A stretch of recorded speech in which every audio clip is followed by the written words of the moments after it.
বই নয় বরং মহাজনের খবরাখবর রাখতেই সবসময় তটস্থ থাকে সমুদ্র পাড়ের শিশুরা। চট্টগ্রামের দক্ষিণ কাটছড়ি সাগর পাড়ের শ শ শিক্ষার্থী শিক্ষাবঞ্চিত। এলাকাবাসী বলছেন, কর্মময় পরিবেশ সৃষ্টি করে হলেও এসব শিশুদের বিদ্যালয়ে নেওয়া খুবই জরুরি। মনির হোসেনের তোলা ছবিতে মোস্তফা মল্লিকের 3 পর্বের রিপোর্টের আজ দেখুন শেষ পর্বটি। এই সাগর পাড়ের বেশিরভাগ শিশুই বিক্রি করে চটপটি। মাস শেষে মহাজনের কাছ থেকে পায় সর্বোচ্চ ১,৫০০ থেকে ২,০০০ টাকা। কাজ শুরু হয় সকাল ৮টা থেকে সন্ধ্যা ৭টা পর্যন্ত। এর বাইরে বাহারি পান, হাওয়াই মিঠাইও বিক্রি করে শিশুরা। ৪ থেকে ১০ বছর বয়সী শিশুদের সংখ্যা এখানে বেশি। তবে ১৩ থেকে ১৬ বছর বয়সী শিশুদের সংখ্যাও একেবারে কম নয়। জীবনও যায় নাই আমি স্কুলে, ইচ্ছা ছিল লেখাপড়া করবে, তাহলে আমার বাবা লেখাপড়া শিখায় নাই, আমি কি করবো আর।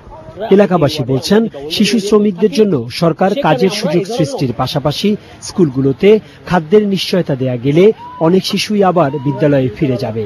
এদেরকে নিয়ে যাওয়ার জন্য আমার মনে হয় বাবা মাদেরকে সচেতন করতে হবে।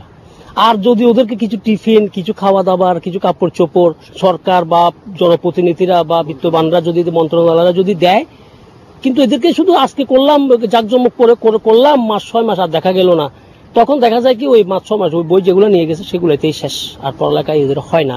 বিশেষ করে আপনি কোন পর্যন্ত লেখাপড়া করছেন? আমি ক্লাস 9 পর্যন্ত লেখাপড়া করছি, আমি অনেক আগে করছি। তারপরে পড়েননি কেন? আমি পড়ি নাই।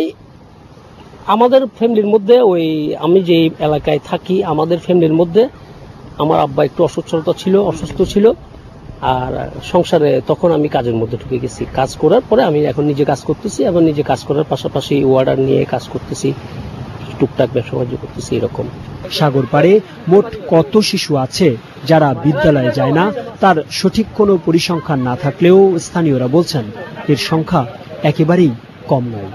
সাগর পাড় হাজার হাজার কোটি টাকার বাণিজ্য, দেশের অর্থনৈতিক চাকা ঘোরাতে জেলেদের রয়েছে অনন্য ভূমিকা, কিন্তু এই জেলের সন্তানরা অনেকেই বিদ্যালয়ে যায় না। দর্শক, আপনাদের এরকম পিছিয়ে পড়া অনেক এলাকা রয়েছে যেখানে সন্তানরা বিদ্যালয়ে যায় না। এমন অনেক বিদ্যালয় রয়েছে যারা লেখাপড়া নিয়ে করছে বাণিজ্য। সেসব সংবাদ আমাদেরকে জানান সমস্যা সম্ভাবনার কথাও। আমরা যে কোনো দিন পৌঁছে যাব আপনার এলাকায়। চট্টগ্রাম থেকে মোস্তফা মল্লিক, চ্যানেল। এবারে রূপালী ব্যাংক লিমিটেড চট্টগ্রাম সংবাদ।